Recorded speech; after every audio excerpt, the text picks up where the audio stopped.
真係兇神惡煞嗰啲喺呢度嘛。黑沙哥，大佬你好。咁講，俾面啫，俾面啫。啊，仲惡啲嘅，哇，古哥。我從來都唔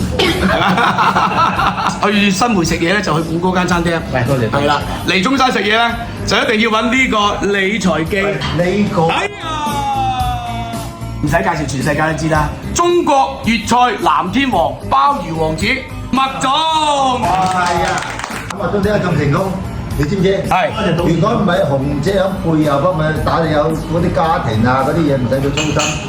我或者嗰個鮑魚王子都係廣東嘅，衝唔到出中國㗎。原來做啊！阿明哥賣鞋賣到嗰期出晒名㗎啦。都係佢老婆咋？冇錯我都靠我老婆係炒我。我好家見到有一個嘢拍咗條片出嚟㗎，哇！明星喺街邊擺攤賣。8點鐘啊，朝頭早。哇！佢話人家咁勤力啦，你有咩勤力唔勤力咧咁啊？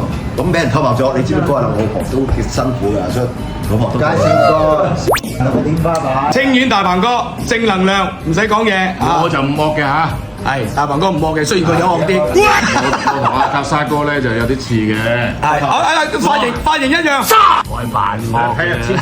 係喎，一樣反光喎，你哋。哇！我教你哋問咗佢。嚟親中山，首先海港城食靚鮑魚，跟住可以嚟日星食街啊，體察下民情。呢度都非常之多嘢食㗎，記得啦，嚟石岐搭我朵啊嚇，搭埋塔山嗰朵。